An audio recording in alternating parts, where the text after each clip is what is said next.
Clara stepped into the grand ballroom of the city's opulent town hall, a place usually reserved for the wealthy and the influential. Her simple work attire stood starkly against the backdrop of glittering gowns and tailored suits. The room was dressed in lavish decorations, where delicate chandeliers scattered light over antique pieces and rare artifacts. This evening, the VIP auction was set to showcase a particularly rare sacred artifact reputed to hold deep spiritual significance. Keeping her head down, Clara moved carefully, clutching her cleaning supplies. She had always been invisible in these settings, a humble worker whose presence was only noticed when something was amiss. Her quiet demeanor suited her role well, but today, she felt especially out of place amid the intoxicating aroma of expensive perfumes and the soft melody of a live string quartet. While ensuring that the path to the artifact was spotless, Clara accidentally knocked over a glass vial containing a mysterious red liquid, its contents splattering across the sacred object's ancient surface. A gasp pierced the gentle hum of the crowd. "Look what she's done," exclaimed a woman dressed in an elegant gown, her voice carrying an edge of practiced outrage. "She's desecrated it." With scandal in the air and judgment palpable, other patrons turned to judge Clara, murmuring with disdain. Faces twisted in disbelief quickly morphed to scorn as whispers became a chorus of ridicule, questioning not just her mistake but her very place among them. The auction's organizer, a man uncomfortable with this growing unrest, approached Clara with a stern expression and ordered her to leave immediately. Her cheeks burned with humiliation, her heart heavy with unspoken words of innocence. Clara exited the room, her dignity bruised, yet holding on to the truth that what had transpired was not what it seemed. The cramped confines of Clara's small apartment felt even more suffocating than usual as she returned from the auction, her humiliation and despair gnawing at her.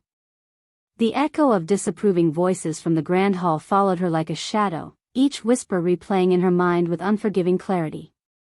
She dropped her coat onto the threadbare sofa, sitting heavily beside it, her weary eyes staring out at the city lights that twinkled with mocking serenity through her window. She tried to eat, she really did.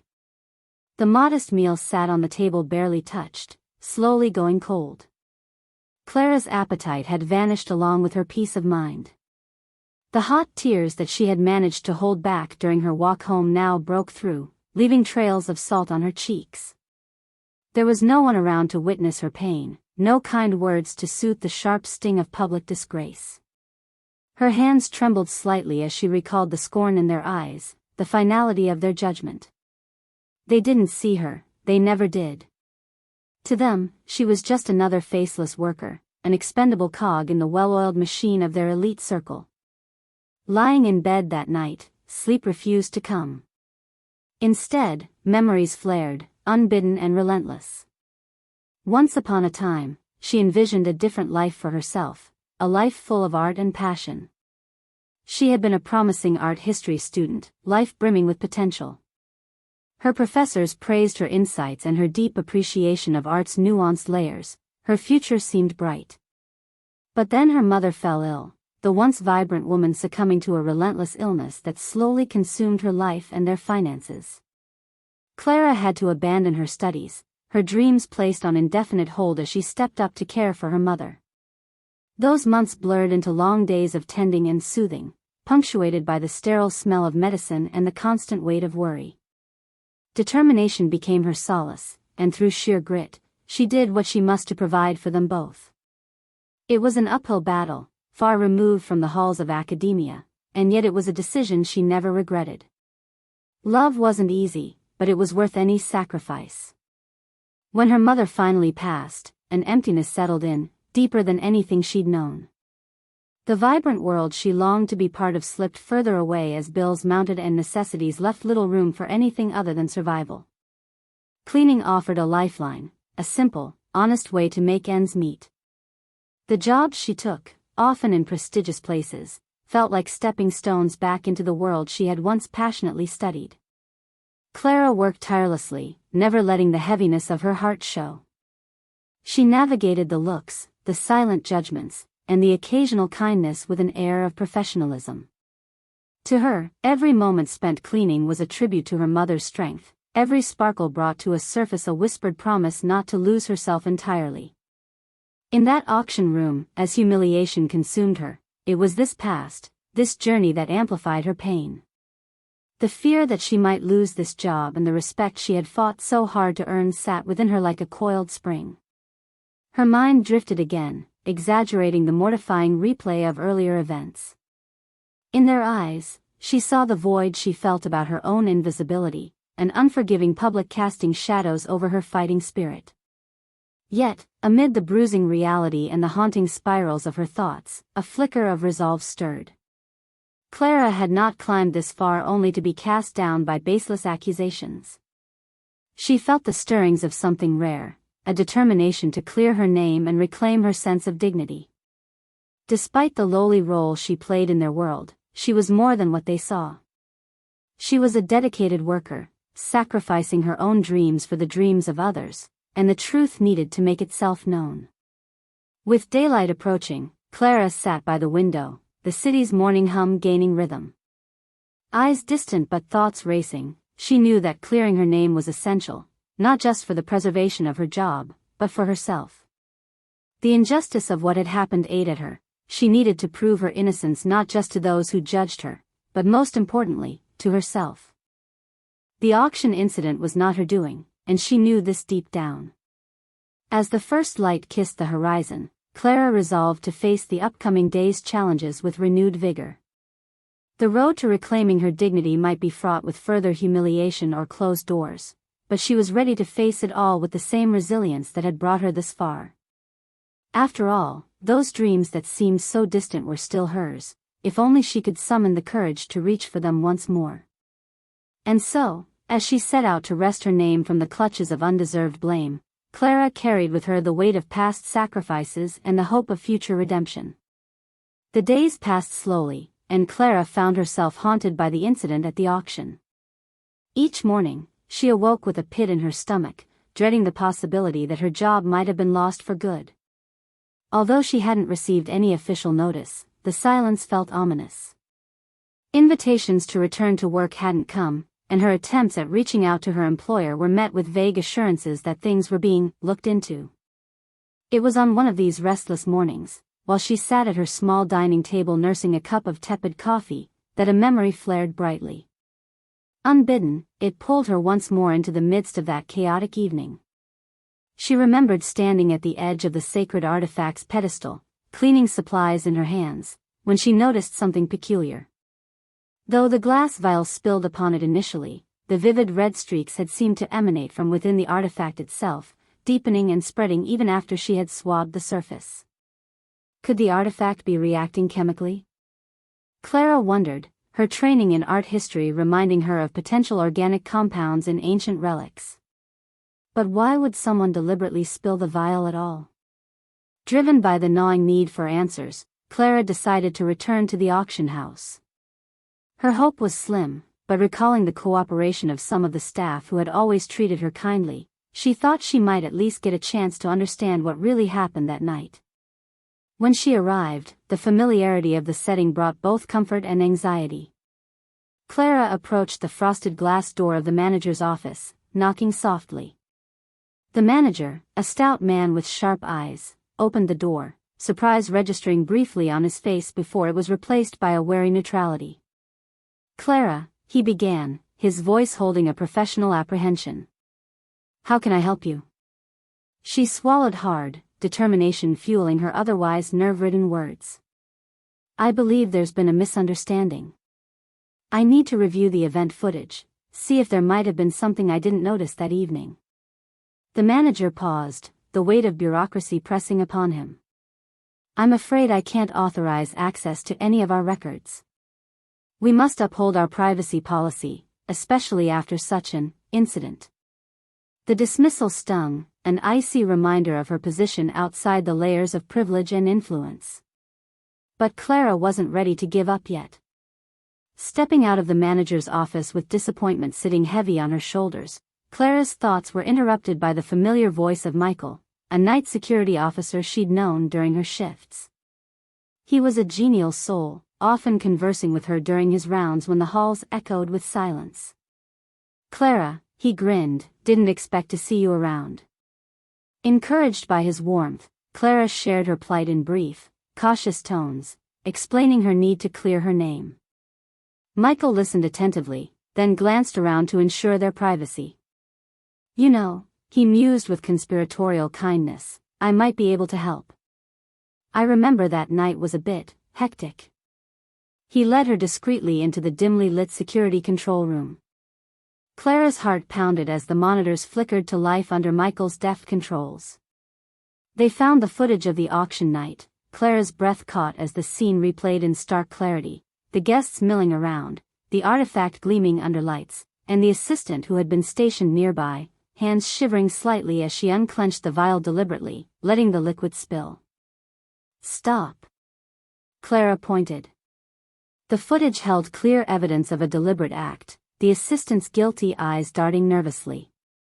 As the video rolled further, it showed the real surprise, the artifact starting to bleed on its own, as if something internal was seeping through its fragile exterior. It was no accidental spill. The artifact had somehow continued the flow, not through her action but of its own complexity. Michael watched alongside her, mouth agape. "I've seen strange things in my line of work, but never like this," he admitted. Clara's mind raced as Michael, initially skeptical, agreed to give her a copy of the footage, sensing the injustice that had been committed against her. True to his word, he extracted the relevant scenes for her, proof of her innocence captured in pixels and colors. Armed with her evidence, Clara left the control room, a newfound determination propelling her forward. It wasn't just about clearing her name anymore. The truth was bigger. It held the reputations of everyone resting in layers of ignorance and buried secrets, whether they'd understood it or not.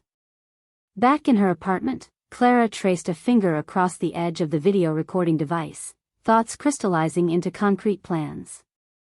She would not only present this to her employer but seek to understand why, involving experts if needed, to ensure her vindication was thorough. Her initial humiliation now felt distant, blanketed by a rising hope. This evidence was her vindication, every moment leading to this juncture reaffirming that she still held the capacity to impact the world around her, no matter how small her actions seemed. It was time for the truth to surface, for justice to reach corners where wrongdoing had conspired to fracture her identity. With renewed vigor, she prepared to step back into the fray, determined to reclaim her place and rewrite the narrative that had been so unjustly assigned to her. Clara knew the next step required not only courage but careful timing. She needed to return to the scene of her humiliation, to the heart of the elite auction house, and present the truth before those who had so readily judged her. With the evidence securely tucked in her bag, a mix of anxiety and excitement coursed through her as she headed to the auction house on the day of the next big event. The air was once again electric with anticipation, the city's exquisite socialites dressed to impress as another evening promised opulent displays and potentially lucrative acquisitions. Clara arrived early, melding with the vendors and staff preparing for the auction, her presence barely noted amid the bustle. Peering into the ornate ballroom, Clara steeled her nerves. This was it, her chance to set things right. With each step echoing more loudly in her mind than in reality, she approached the event coordinator. The woman was engrossed in a discussion, her sharp-edged professionalism evident in the pointed way she checked last-minute details. Yet when she caught sight of Clara, her face held a flicker of surprise, quickly masked with cool civility. "Clara, I wasn't expecting you," the coordinator remarked, voice tightly controlled. "I'm here for something urgent," Clara replied, her tone unwavering. "I have proof that what happened at the last event was not my fault." The coordinator's interest piqued, partly from curiosity and partly out of concern for the gathering about to start.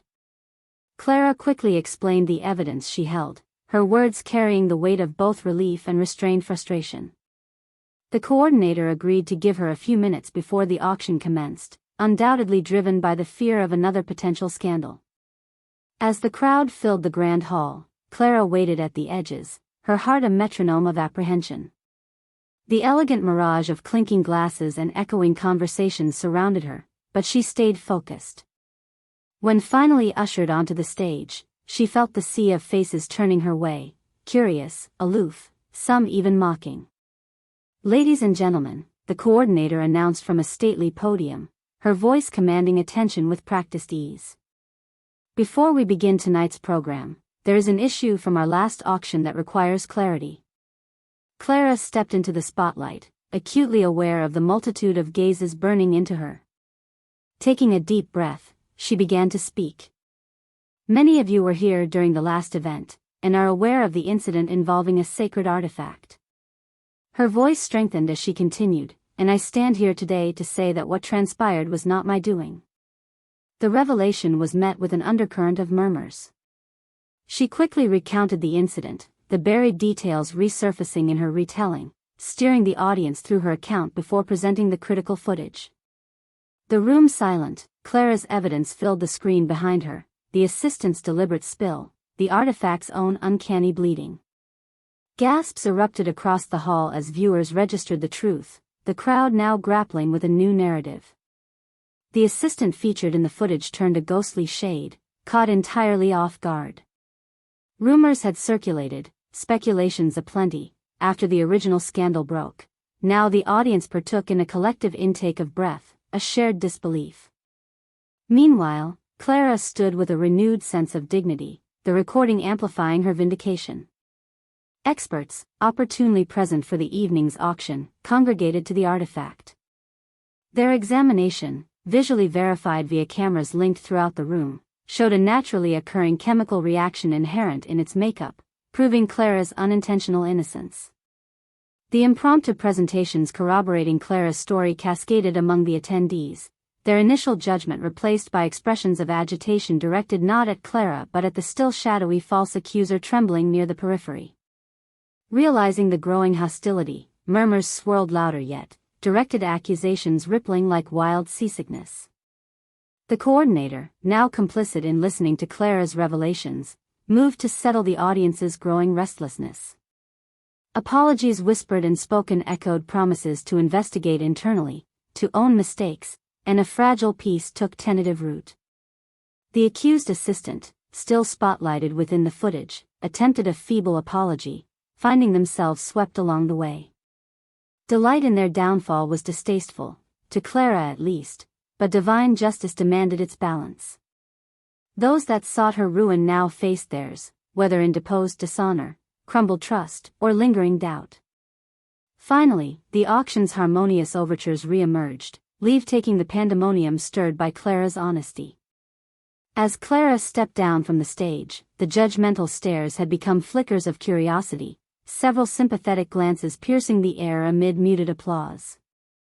The hollow of false accusations now void, Clara didn't hesitate to walk among the very patrons who had once turned their disdain upon her. Her quiet triumph resonated as the return to unsettled gazes and hushed recognition of her resurrected reputation propelled her forward. The benevolent attention she now received, genuine acknowledgement of valor rather than scorn's faded memories, served an unexpected satisfaction, a burden shedding its shadowy yoke. Wrongs righted, hurt cast aside, the night's redemption lay firmly upon Clara's resolute shoulders as she moved with purpose into the crowd.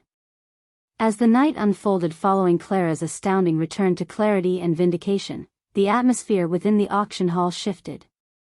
The whispers took on a different tone, a humbled recognition of the truth that had so dramatically come to light. The guests who had once viewed Clara as little more than a nuisance now appraised her with newfound respect, a simple woman standing resolute against the tide of their initial harsh judgment. The assistant, whose machinations had been artfully unveiled, stood quietly reprimanded by the auction house's head of events.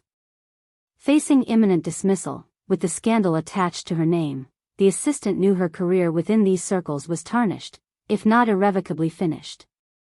Her apology, issued amidst subdued tears, rang hollow against the enormity of her actions, but it was received with Clara's characteristic grace.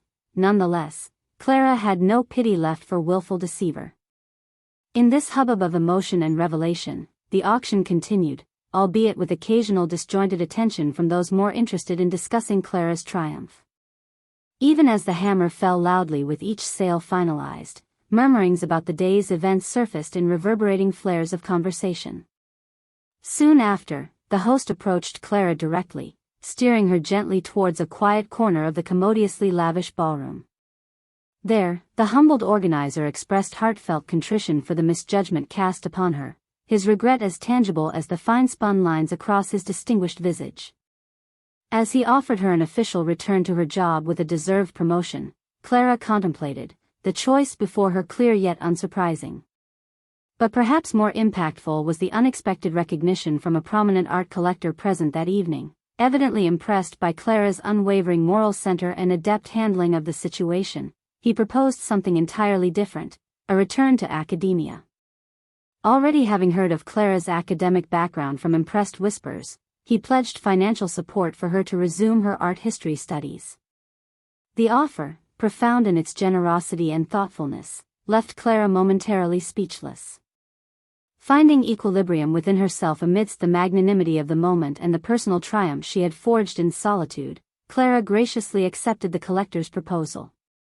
The vision of the life she had put on hold flickered warmly before her: nighttime studies, the exploration of art's vast intricate worlds, professors and peers engaging her once again in spirited discussion, all of it, within her grasp. As the evening wound down, and the last remnants of the auction were dispersed into their new homes, Clara moved through the space with a resolute composure. Her dealings with those who had wronged her, both directly and through silence, were tempered not with avarice or vengeance, but with a quiet resoluteness that made them respect her further. Apologies from guests were proffered with genuine intention, each grateful for her uncovering of truth, and held the weight of re-evaluated understanding of their own place in the precarious balance of moral integrity. Each comforting word, an olive branch, reached Clara. She accepted these gestures with strength and a gentle nod, never needing their validation but appreciating their gestures of reconciliation.